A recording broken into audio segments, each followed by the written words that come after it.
एक सवाल किसी के भी जहन में आएगा, टैक्स पेयर के पैसे से आप इस देश में एक इंफ्रास्ट्रक्चर खड़ा करते हैं और अगले बरस उसको बेचने की दिशा में निकल जाते हैं, ये सोचते समझते हुए कुछ पैसा मिल जाए। तो क्या सरकार मौजूदा वक्त में एक बिजनेसमैन की तरह काम कर रही है? इस प्रोडक्ट को बनाएंगे, इसको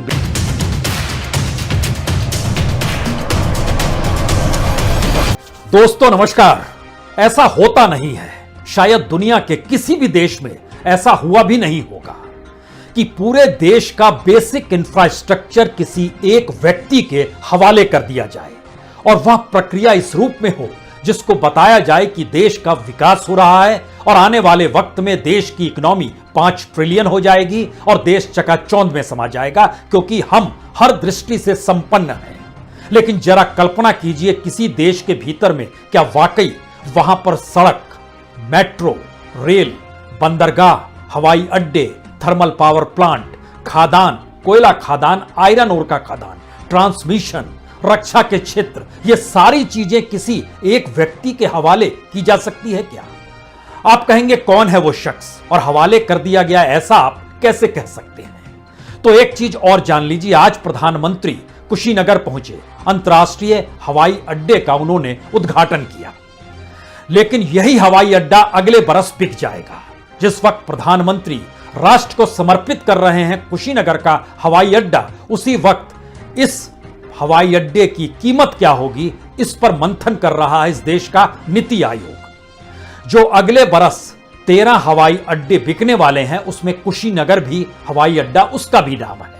और जिस बुद्धिस्ट सर्किट का जिक्र किया जा रहा है कि एक तरफ बनारस, दूसरी तरफ गया, तीसरी तरफ कुशीनगर, और यह सर्किट बुद्धिस्ट सर्किट के तौर पर है, यह भी पूरे तरीके से किसी व्यक्ति के हवाले हो जाएगा। और इन 3 एयरपोर्ट के जरिए वह कितना कमाएगा, यह आने वाला वक्त बताएगा। लेकिन मौजूदा वक्त में शायद इस देश के भीतर में कभी ऐसा नहीं हुआ कि प्रधानमंत्री किसी चीज का उद्घाटन करने जाएं और यह सोचते हुए जाएं कि आने वाले वक्त में इसे बेचा जाएगा तो कितना कमाई होगी, कितना पैसा आएगा। 6 एयरपोर्ट मौजूदा वक्त में अडानी के पास हैं। उन 6 एयरपोर्ट से हटकर 13 एयरपोर्ट उस फेरिस्त में है जहां पर अगले बरस उनको बेचा जाना है। जो एयरपोर्ट फिलहाल अडानी के पास है उसमें अहमदाबाद है, जयपुर है, लखनऊ है, तिरुवनंतपुरम है, मंगलुरु है, गुवाहाटी है। और ये सारे पैरेलल में इसके जो 13 एयरपोर्ट जिनको बेचा जाना है, उसमें 6 बड़े हैं, 7 छोटे हैं। हर बड़े के साथ छोटे एयरपोर्ट को जोड़ के एक सर्किट बनाने की कोशिश की गई है। और इसी को लेकर इस देश के नीति आयोग मंथन कर रहा है कि किस तरीके से उसकी बिड अगले बरस शुरू की जाए। उत्तर प्रदेश का चुनाव बीतने के बाद जब नया फाइनेंशियल ईयर शुरू होगा तो उसमें टारगेट रखा जाएगा, किसी भी हालत में लगभग 36,000 करोड़ की कमाई तो होनी चाहिए। यह सारी परिस्थितियों के बीच में 6 बड़े हवाई अड्डे अमृतसर, भुवनेश्वर, इंदौर, रायपुर, त्रिची और वाराणसी, और जो छोटे एयरपोर्ट हैं उसमें हुबली है, तिरुपति है, औरंगाबाद है, जबलपुर है, कांगड़ा है, कुशीनगर है, गया है। और इसी सर्किट को ध्यान में रखकर 3,700 करोड़ रुपए की कमाई अगले बरस हो सकती है। और इसके दायरे में कुशीनगर हवाई अड्डा भी है जो वाराणसी, गया के साथ जुड़ा हुआ है, और यह सबसे बेहतरीन सर्किट माना जा रहा है और इसके जरिए सबसे ज्यादा कमाई होगी, यह भी माना जा रहा है। अमृतसर के साथ कांगड़ा को जोड़ा जाए या जबलपुर को लेकर जोड़ा जाए, इसको लेकर बहस हो रही है। भुवनेश्वर एयरपोर्ट के साथ तिरुपति को जोड़ा जाए या झारमुंडा को जोड़ा जाए, इसको लेकर झारसुगुड़ा का जोड़ा जाए, इसको लेकर बहस हो रही है। रायपुर के साथ औरंगाबाद जोड़ा जाए या कांगड़ा जोड़ा जाए, इसको लेकर चर्चा हो रही है। इंदौर के साथ जबलपुर जोड़ दिया जाए, त्रिची के साथ हुबली या तिरुपति जोड़ा जाए, इसको लेकर भी चर्चा, ये पर्चे तैयार हो रहे हैं। आने वाले वक्त में बिड लगेगी। यानी 6 एयरपोर्ट जब इस देश में किसी एक ही शख्स को दिया गया, तो क्या हम कह सकते हैं कि अगले बरस जिस कुशीनगर एयरपोर्ट का उद्घाटन प्रधानमंत्री मोदी ने किया, वह भी अगले बरस अडानी की मालिकियत के तहत होगा? हम आज इस बात का जिक्र आपसे इसलिए करना चाहते हैं क्योंकि एक एक बेसिक इंफ्रास्ट्रक्चर को इस देश में आज पकड़ने की कोशिश कीजिए। 260 करोड़ रुपए लग गए इस एयरपोर्ट को तैयार करने में, और इसकी कीमत आने वाले वक्त में क्या लगेगी कोई नहीं जानता है। किस लिए नहीं जानता है? क्योंकि इससे पहले भी जो एयरपोर्ट बेचे गए और उसमें जो कीमत लगाई गई, उसको लेकर एयरपोर्ट अथॉरिटी के जो कर्मचारी संगठन है उन्होंने बहुत साफ कहा कि जनाब जो पैसा लग जाता है आप उससे कम में बेच देते हैं। मसलन मैंगलोर, लखनऊ, अहमदाबाद जो एरोनॉटिकल और नॉन एरोनॉटिकल संपत्ति जो बेची गई वह सिर्फ 500 करोड़ रुपए में बेच दी गई। जबकि एयरपोर्ट अथॉरिटी ऑफ इंडिया का जो कर्मचारी संघ है इन्होंने प्रधानमंत्री को पत्र लिखा। इन्होंने कहा कि आप ही ने तो आपकी तरफ से जो निर्देश आए थे उसमें public private partnership appraisal committee थी, उसने बताया था कि 1300 करोड़ का एक आकलन किया था, लेकिन आपने उसे भी 500 करोड़ में बेचने की इजाजत दे डाली। उन्होंने दी या उनके मंत्रालय ने दी, किस मंत्री ने दी, क्या दी, ये दूर की बात है। लेकिन ये पहली बार है इस देश में प्रधानमंत्री कुछ बेचने के लिए उद्घाटन करने निकलते हैं और ये कुशीनगर उसका ताजा उदाहरण है। लेकिन जब 6 एयरपोर्ट का जिक्र जो अडानी के पास है इसका हमने जब आपसे जिक्र किया तो इसको ऐसे भी समझिए कि जिस एयरपोर्ट को बेचा जाना है उसको थोड़ा दुरुस्त किया जाता है। जैसे गाड़ी बेचनी है तो उसको थोड़ा चमकाया जाता है, ठीक उसी तरीके से इस देश में एयरपोर्ट बेचा जा रहा था तो उसको दुरुस्त करने की दिशा में बढ़े और 14,500 करोड़ रुपया जो दुरुस्त करने पर खर्चा हो गया उसकी एवज में उन एयरपोर्ट्स को बेचा गया जिन 6 एयरपोर्ट्स का हम आपसे जिक्र कर रहे हैं। इन एयरपोर्ट्स को ठीक करना है, इसके लिए भी सरकार की तरफ से एक बजट बनाया गया और कहा गया कि हम इसमें कुछ सुधार करेंगे उसके बाद बेचेंगे। यानी 2017 से 2020 तक 2,500 करोड़ रुपए खर्च किए जा चुके हैं। तिरुवनंतपुरम गुवाहाटी हवाई पट्टी के विस्तार पर 100 करोड़ रुपया खर्च किया गया। खर्च इसलिए कर रहे हैं क्योंकि बेचना है। गुवाहाटी एयर स्पेस में लगभग जहां के जो एयरपोर्ट है उसमें 1,000 करोड़ रुपया खर्च किया गया, उसकी टर्मिनल की नई इमारत बताई गई, बेचना है। इंदौर में नया एयरपोर्ट ही बनाया गया, वह भी इसलिए कि बेचना है। जब इन बेचने की परिस्थिति में आते हैं और जब ये अडानी की कंपनी के पास ये जा रहा है तब यहां से समझ में आता है जिन कंपनियों, जिस एयरपोर्ट के नाम कंपनियों द्वारा खरीदने की फहरिस्त में सबसे ऊपर में है वो 4 एयरपोर्ट हैं, अमृतसर, भुवनेश्वर, त्रिची और इंदौर। संयोग से चारों प्रॉफिट में चल रहे हैं। जो घाटे में चल रहे हैं उसमें रायपुर और वाराणसी है। वाराणसी के साथ इसीलिए कुशीनगर और गया को जोड़ दिया गया है कि कम से कम ये सर्किट शानदार लगे और खरीदने वाला दुखी ना हो। ये तमाम चीजों को बेचने की पूरी प्रक्रिया के भीतर एक सवाल किसी के भी जहन में आएगा, टैक्स पेयर के पैसे से आप इस देश में एक इंफ्रास्ट्रक्चर खड़ा करते हैं और अगले बरस उसको बेचने की दिशा में निकल जाते हैं ये सोचते समझते हुए कुछ पैसा मिल जाए। तो क्या सरकार मौजूदा वक्त में एक बिजनेसमैन की तरह काम कर रही है? इस प्रोडक्ट को बनाएंगे, इसको बेच देंगे, उसको बेचने से जो पैसा मिलेगा उसके बाद किसी दूसरे प्रोजेक्ट को बनाएंगे, फिर उसको बेच देंगे। और इस पूरी प्रक्रिया के भीतर में जब आप प्राइवेट सेक्टर के हाथ में बेच देते हैं तो इस देश की जिम्मेदारी से आप पल्ला झाड़ लेते हैं और प्रॉफिट बेस्ड इकोनॉमी को वो व्यापारी अपना लेता है। सरकार तो व्यापारी होती नहीं है। जब हम इन बात का जिक्र कर रहे हैं तब हमें लगता है समझने की कोशिश कीजिए जो हम आपसे जिक्र कर रहे थे कि बेसिक इंफ्रास्ट्रक्चर कैसे किस रूप में इस देश में हवाले कर दिया गया। इस देश में प्राइवेट सेक्टर नहीं बल्कि एक ही शख्स के हवाले।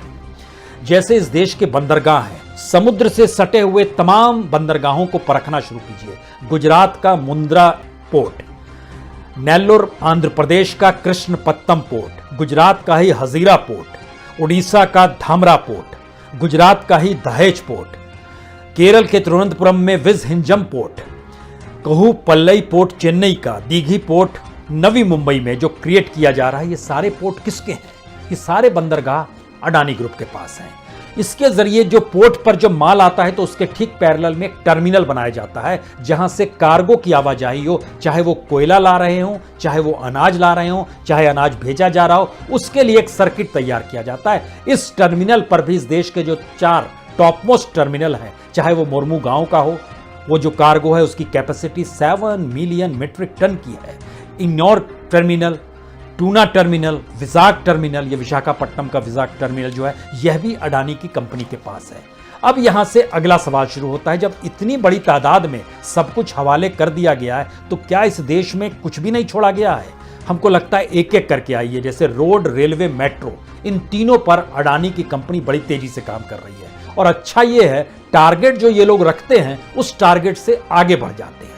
टारगेट रखा हमें ये चाहिए, पता चलता है इसके अलावे भी मिल गया। तो national highway, expressway, tunnels, metro rail, railway, ये रेलवे में खास तौर से 300 किलोमीटर प्राइवेट रेल लाइंस यही बिछा रहे हैं और अपने तरीके से ये रेलगाड़ियों को भी शुरुआत करेंगे। सड़कों को इन्होंने बनाना शुरू किया है। जो नेशनल हाईवे की जो इस देश की राष्ट्रीय कंपनियां हैं, चाहे वो national highway authority of India हो, चाहे ministry of road transport and highway हो, चाहे मिनिस्ट्री ऑफ रेलवे, रेलवे की मिनिस्ट्री हो, चाहे मेट्रो कॉरपोरेशन हो, इनके साथ भी मिलकर अडानी की कंपनी ही काम कर रही है। यानी इस देश के भीतर में जो सड़क मंत्रालय है वह जब जिक्र करता है तो वो कहीं ना कहीं अडानी का हस्तक्षेप और उनकी कंपनी का हस्तक्षेप इस देश में सड़क निर्माण को लेकर भी है। छत्तीसगढ़ में बिलासपुर से पथरायपाली, सूर्यापेट से खम्माम तेलंगाना का इलाका है, मंचेरियल से रियालावाड़ा यह भी तेलंगाना का इलाका है। तकरीबन 650 किलोमीटर सड़कें भी यही बना रहे हैं। अब इसके बाद शुरू होती है कि इस देश में जब पोर्ट आपके पास है, रेलगाड़ी आपके पास है, रोड आपके पास है, मेट्रो आप उस दिशा में बढ़ चुके हैं, तो इस देश में बच क्या रहा है? हमें लगता है बहुत सारी चीजें बच रही है। खादानों का जिक्र इसलिए जरूरी है, बार बार यह कहा जाता है इस देश में जो कोल इंडिया उतना प्रोडक्शन क्यों नहीं कर पाता है। अब आपको यहां पर समझना होगा कि दरअसल इस दौर में जितनी भी खादानें ऑक्शन के साथ बेची गई, उसमें ज्यादातर खादानें जो हैं वह अडानी के कब्जे में आ गई, उनकी कंपनी के कब्जे में आ गई। और उस कंपनी में कब्जे के लिए एक तो सीधे खदान को हाथ में लेना होता है और दूसरा होता है MDO यानी माइनिंग डेवलपर्स एंड ऑपरेटिंग। यह एक सिस्टम बनाया जाता है जिसमें खादान में हर काम की जिम्मेदारी वो कंपनी ले लेती है, यहां तक कि भूमि अधिग्रहण भी वो कैसे करेगी वही जिम्मेदारी ले लेती है। उसमें मिट्टी भरना है, बालू भरना है, उसकी जिम्मेदारी भी वो ले लेती है। कितना निकालना है इसकी जिम्मेदारी भी ये ले लेती है। तो कोल इंडिया अगर टारगेट को पूरा नहीं कर पाती है तो फायदा किसको होगा? जो प्राइवेट सेक्टर है उसी को फायदा होगा। और मौजूदा वक्त में जब ऑक्शन किया गया तो सारी बेहतरीन खदानें अडानी की कंपनी को चली गई। हम इसलिए जिक्र करते हैं कि एक एक चीज को जरा देखिएगा। छत्तीसगढ़ में परसा ईस्ट एंड कांटा बेसन, ये छत्तीसगढ़ में यहाँ पर कोल ब्लॉक है जो अंबिकापुर के नज़दीक में है, यह अडानी के पास है। Parsa coal block, Kenta extension coal block, यह जो खादान ली गई है इसके जरिए राजस्थान राज्य विद्युत निगम को कोयला दिया जाता है। तो राजस्थान सरकार किस पे निर्भर हो गई? अडानी पर निर्भर हो गई, क्योंकि खदान इनके कब्जे में जो पूरा सिस्टम है माइनिंग डेवलपर्स एंड ऑपरेटर का, उसके जरिए राजस्थान राज्य विद्युत निगम को यही बिजली देंगे, वह भी इस पर निर्भर हो गई। छत्तीसगढ़ के भीतर में यह खदान है। उसके बाद आइए गिद्धमुरी पातुरिया कोल ब्लॉक, यह Chhattisgarh state power distribution company, यानी ब्लॉक भी छत्तीसगढ़ में और कोयला लेंगे अडानी के जरिए। Chhattisgarh state power distribution company कोयला खरीदेगी अडानी के जरिए, वह भी निर्भर हो गई अडानी की कंपनी में। गारे पेलमा, ये ब्लॉक 1 जो है यह पूरे कब्जे में है Gujarat state electricity corporation limited, यानी स्टेट गवर्नमेंट्स ऑनर हैं, लेकिन उसमें से कोयला निकालना और देने का काम अडानी की कंपनी करेगी। क्योंकि अगर प्राइवेट कंपनी लेगी तो उसको मेंटेन करना और पैसा देना और जो रजिस्ट्री का पैसा होता है ये सब में भारी पड़ जाएगा। तो उपाय निकाला गया स्टेट गवर्नमेंट से खरीदवा दिया जाए, खादान का ऑक्शन ले लिया जाए और वहां के जो जैसे राजस्थान राज्य विद्युत निगम है, छत्तीसगढ़ स्टेट पावर है, तीसरा जो हमने बताया गारे पेलमा, ये गुजरात स्टेट इलेक्ट्रिसिटी कॉरपोरेशन के मातहत है, लेकिन कोयला निकाल के देंगे अडानी की कंपनी। गारे पेलमा 2 जो है ये Maharashtra state power generation company के नाम पर है, लेकिन कोयला निकाल के देगी अडानी की कंपनी। गारे पेलमा 3 जो है यह भी Chhattisgarh state power distribution company के मालिकान में है, लेकिन कोयला निकालने का अधिकार इनके पास आ गया। जो तालाबीरा 2 और 3 है ये उड़ीसा में आता है। उड़ीसा की ये जो 2 कोल ब्लॉक्स हैं, यह कोल ब्लॉक्स पूरे करते हैं गवर्नमेंट ऑफ इंडिया के जो PSU है नेवली निगलाइट कॉरपोरेशन लिमिटेड, यानी गवर्नमेंट के मातहत है, लेकिन कोयला कौन निकालेगा, खादान किसके कब्जे में? तो अडानी के कब्जे में। अब आप क्या करेंगे? इसी तरीके से मध्य प्रदेश के में है सुलियारी कोल ब्लॉक, यह Andhra Pradesh mineral development corporation जो स्टेट गवर्नमेंट का है उसके मातहत आ जाएगा। इस तमाम परिस्थितियों में हमने देखना शुरू किया कि जो इन तमाम कोयला खादान पे जो अडानी का कब्जा है, उनकी कंपनी का कब्जा है, उसके पास रिजर्व कोयला तकरीबन 2843 मिलियन टन है। इसकी कैपेसिटी जो ये निकालते हैं कमोवेश हर साल ये 100 मिलियन टन तक निकालते हैं और कैपेसिटी लगभग 3000 मिलियन टन की है। सवाल है इस देश में जो कोयला निकाला जाता है टोटल, और इस दौर में कोल इंडिया का कोयला कम हो गया, वह 716 मिलियन टन के लगभग निकल रहा है। तो कल्पना कीजिए कि कितने बड़े खनिज संपदा पर अडानी की कंपनी का कब्जा है और उसको किस रूप में कब्जा दे दिया गया है। ये फिर इसलिए सवाल है कि जो ऑक्शन में कंपनियां अगर कोल इंडिया के पास भी जा रही है तो कोल इंडिया भी अपने तौर पर समझौता कर लेती है अडानी की कंपनी से, वही सारी चीजों को देखेगी, माइन डेवलपर और ऑपरेटर वही हो जाएगी। शायद इसीलिए कोल इंडिया का जैसे अप्रैल से सितंबर तक का इस साल में जो टारगेट था वो 670 मिलियन टन का था, लेकिन वह अचीव कर पाई सिर्फ 249। कम इसलिए करेगी क्योंकि स्कैर्सिटी होगी, मार्केट में कमी आ जाएगी। कीमत कौन तय करेगा? प्राइवेट वाला तय करेगा। प्राइवेट में कौन बचा? तो एक ही कंपनी बची। और जो MSTIC के जरिए जो बाहर से कोयला इंपोर्ट आता है, जो ई-कॉमर्स सरकार की कंपनी है, उसमें भी अडानी की कंपनी ही साथ में जुड़कर सहयोग करती है। यह दूसरा हिस्सा है। उसके अलावा इस देश के भीतर में जो ट्रांसमिशन का इलाका है वह भी टारगेटेड तौर पर पूरे तरीके से अडानी की कंपनी पूरे देश में छा रही है। पिछले दिनों ही मध्य प्रदेश की सरकार से भी इन्होंने समझौता कर लिया 35 साल के लिए, यानी 35 साल तक अडानी की कंपनी बिजली प्रति यूनिट के हिसाब से राज्य सरकार को बेचेगी 4.96 रुपए। फिर राज्य सरकार कंज्यूमर को देगी। तो इसका मतलब है कि अब वो कीमत बिजली की भी बढ़ेगी और 2026 से वो बढ़ने की शुरुआत होगी मध्य प्रदेश में। इसके लिए बजट में प्रोविजन रखा गया, तकरीबन 2-2.5 लाख करोड़ का मान लिया कि बजट में इसमें बोझ पड़ेगा। यह मध्य प्रदेश सरकार ने मान लिया। लेकिन बहरहाल इंटरेस्टिंग यह है कि पावर ट्रांसमिशन में भी 2020 में ये 8,500 सर्किट किलोमीटर जो ट्रांसमिशन की लाइन थी, इसको ये चला रहे थे और 2022 का इनका टारगेट था 20,000 सर्किट किलोमीटर ट्रांसमिशन लाइन होगी। लेकिन आप कल्पना कर रहे हैं 2021 में ही ये टारगेट पूरा हो गया। जब तक मध्य प्रदेश की सरकार से समझौता नहीं हुआ था तब तक 18,800 सर्किट किलोमीटर था, बढ़ गया ये। और इन बातों का जिक्र इसलिए महत्वपूर्ण है क्योंकि हमारे पास वो मध्य प्रदेश सरकार से जो समझौता हुआ उसमें ये जानकारी निकल कर आई कि ये सारी चीजें जब देखेंगे तो मध्य प्रदेश के 18 जिले 850 सर्किल किलोमीटर ट्रांसमिशन लाइन अब इनकी होगी, तकरीबन 220 किलोवाट, यानी उसके मातहत ये 2 साल पहले से इसकी कवायद शुरू की और अचीव भी कर लिया। और इस पे 2.25 लाख करोड़ का बजट में इस बार प्रोविजन भी शिवराज सरकार ने रखा। हाँ, ये प्रोविजन रखना पड़ेगा। अब यहां से अगला सवाल होता है कि जब एयरपोर्ट, रेलवे स्टेशन, हवाई अड्डे, पावर प्लांट, कोयला खदान, ट्रांसमिशन, रोड, मेट्रो, बचा क्या? बच रहा है जय जवान जय किसान। एग्रीकल्चर के क्षेत्र में 6 राज्यों में यह अपने गोडाउन्स बना रहे हैं, चाहे वो बंगाल हो, चाहे वो पंजाब हो, चाहे वो हरियाणा हो, चाहे वो महाराष्ट्र हो, चाहे वो मध्य प्रदेश हो, चाहे वो बिहार हो। तमाम जगहों पर गोडाउन्स अनाज को रखने के लिए अडानी की कंपनी ही बना रही है। वह हिमाचल प्रदेश से सेब भी खरीदती है और सेब की कीमत कैसे तय करती है वो खुद ही बताती है कि हम इतने में लेंगे, दूसरा कोई खरीदार आपके पास आएगा नहीं। लेकिन इसमें आगे बढ़ जाइए क्योंकि भारत एक अनूठे देश के तौर पर उभरकर इस देश में कम से कम मार्केट इकोनॉमी के लिहाज से सामने आ रहा है, मोनेटाइजेशन करने के लिहाज से सामने आ रहा है, प्राइवेटाइजेशन के लिहाज से सामने आ रहा है। अब उसने डिफेंस में भी पूरा बाजार खोल दिया और कहा कि अब इस देश में प्राइवेट कंपनियां डिफेंस के क्षेत्र में काम कर सकती है। तो उसमें पहले नंबर पर कौन है? पहले नंबर पर भी अडानी की कंपनी ही है जो कि रक्षा क्षेत्र और एरोस्पेस में घुस चुकी है। वो फाइटर एयरक्राफ्ट बनाएगी, वो अनमैन्ड एरियल सिस्टम बनाएगी, वो हेलीकॉप्टर्स बनाएगी, वो सबमरीन्स बनाएगी, वो एयर डिफेंस गन बनाएगी, वो मिसाइल बनाएगी, वो स्मॉल आर्म बनाएगी। ये सारी परिस्थितियां बताती हैं कि इस देश के भीतर में जो बेसिक इंफ्रास्ट्रक्चर, इस रूप में याद कीजिए कि जब भाखड़ा नंगल बांध का उद्घाटन करने नेहरू जी पहुंचे तो उस समय अगर वो कह देते कि आने वाले वक्त में इसको हम बेच देंगे, या फिर जो रांची में HEC जब उद्घाटन किया गया तो वो कहते कि आने वाले वक्त में हम इसको भी बेच देंगे, अब तो वो भी खत्म हो गया, मान लीजिए HEC भी पूरी तरीके से ध्वस्त हो गया है।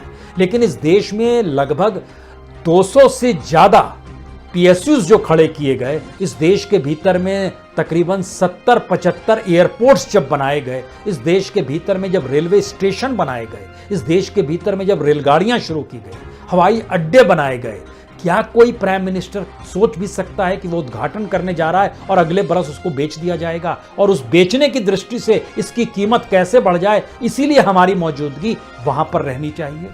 हम लोग सिर्फ यही याद करते हैं कि जियो का जब विज्ञापन 2015 में निकला था तो प्राइम मिनिस्टर की पोस्ट फोटो लगी थी और कहा जा रहा था कि ये क्या है, ये अंबानी इसकी कंपनी के कैसे ब्रांड एम्बेसडर हो सकते हैं। हमने निकाला था उस समय कि अगर ऐसा बिना उनकी इजाजत के कोई करेगा तो कितना फाइन देना पड़ेगा। वो 5,000 रुपए फाइन में चीजें सलट जाती है।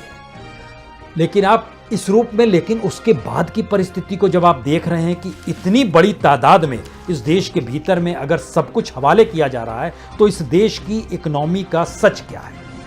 आखिरी बात, सच ये है कि इस देश में सिर्फ 2018 से 2021 के बीच में 651 बड़ी कंपनियां डिसॉल्व हो गई, जो अलग अलग तरीके से एनसीएलटी के पास चली गई, कोई बैंकरप्सी में आ गई। लेकिन कुल मिला के जो कंपनियां बंद हुई हैं उनकी संख्या 2,38,223 है। ये सारी कंपनियां बंद हो गई और एक कंपनी ने इसकी एवज में इस देश के तमाम प्रोजेक्ट्स को अपने हाथ में ले लिया। यानी कुल मिला के कोई कहेगा अच्छा आप रेल के दिशा में काम करते हैं, आपको रेल का एनओसी देते हैं। कोई बंदरगाह के क्षेत्र में काम करता है, उसको उस दिशा का लाइसेंस दिया जाएगा। कोई रक्षा क्षेत्र में लेकिन सभी एक कंपनी के पास सिमटते चला जा रहा है। तो क्या वाकई ऐसी परिस्थिति है कि पूरा वतन एक कंपनी के हवाले करने की दृष्टि पैदा इस देश में हो गई है? क्योंकि 2,38,223 कंपनियां जो बंद हुई, उसमें जब हमने डाटा सरकार का देखना शुरू किया कि क्या स्थिति है, तो इसमें 13,000 बिग कंपनियां थी, बड़ी कंपनियां। उसमें से 1200 कंपनी नॉर्थ इंडिया की थी। दिल्ली, एनसीआर, हरियाणा, उत्तर प्रदेश, हिमाचल प्रदेश, उत्तराखंड, पंजाब, चंडीगढ़, इससे जुड़ी हुई जो तकरीबन 5,000 कंपनियां तो जो पूरी तरह बंद हो गई। 44 कंपनियों को किसी ने खरीद लिया, वो एक लिहाज से डिसॉल्व कहते हैं उसको, वह कंपनी हो गई। तो ऐसे में एक आखिरी सच भी जान लीजिए, भारत के भीतर में इतनी बड़ी तादाद में मिलीनियर भारत छोड़कर कभी नहीं गया जितनी तादाद में इस दौर में चला गया। आप मिलीनियर में कहेंगे क्या विजय माल्या भाग गया, जिसने 17 बैंकों को चूना लगाया? मेहुल चौकसी भाग गया, जिसने तकरीबन $1.8 बिलियन यानी लगभग 9,000 करोड़ से ज्यादा का पंजाब नेशनल बैंक को चूना लगाया? कौन? नीरव मोदी भाग गया, जिसने 15,000 करोड़ का पीएनबी को चूना लगाया? कौन भाग गया, किस रूप में भाग गया? वो नहीं, जो मिलीनियर थे इस देश की इकोनॉमी ने उनको भागने को मजबूर कर दिया और छोड़ने को मजबूर कर दिया। वो देश के दूसरे हिस्सों में चले गए। वो कोई ऑकलैंड चला गया, कोई दुबई चला गया, कोई मेलबोर्न चला गया, कोई मॉन्ट्रियल चला गया, कोई लॉस एंजल्स चला गया। अमेरिका में Los Angeles, Miami, New York, San Francisco, Seattle, ये सारे ऐसे शहर हैं जहां इंडियंस मिलीनियर इस दौर में चले गए। उनकी तादाद कितनी है? बरस दर बरस इस देश के मिलीनियर्स ने खर्च होना। मिलीनियर्स का मतलब है कम से कम $1 मिलियन आपके पास होना चाहिए, यानी कम से कम आपके पास 7.5 करोड़ की संपत्ति होनी चाहिए। यह मिलीनियर का मतलब है। और उसके बाद की परिस्थिति जब है, जब आप बिलियनियर होने से पहले की परिस्थिति में आएंगे, तो इसका मतलब है कि आपके पास कम से कम 100 करोड़ होना चाहिए। यानी 7.5 करोड़ से लेकर 100 करोड़ के बीच में जिन लोगों ने भारत छोड़ा, उनकी संख्या 2015 से 2021 तक तकरीबन 38,960 है। उनके बारे में अगली बार बताएंगे। हर बरस दर बरस वो कौन सी परिस्थितियां थी जिसमें देश छोड़कर बिलियनियर भी चला गया, और इस देश में कौन सी परिस्थितियां थी, लाखों कंपनियां भी बंद हो गई, और इस देश में ये कौन सी स्थिति आ गई जहां पर तमाम प्रोडक्ट्स, चाहे वो इस देश में खाने का तेल हो, फॉर्च्यून हो, चाहे अनाज का भंडारण रखना हो, चाहे मिसाइल बनाना हो, हवाई अड्डे हो, रेलगाड़ी हो, बस हो, चाहे वह सड़क हो, चाहे वो मेट्रो हो, चाहे थर्मल पावर प्रोजेक्ट हो, चाहे कोयला खदान हो, सब कुछ एक व्यक्ति के हवाले। दुनिया के किसी भी देश में संभव नहीं है, और भारत में कुछ भी असंभव नहीं है। बहुत बहुत शुक्रिया, बहुत बहुत शुक्रिया।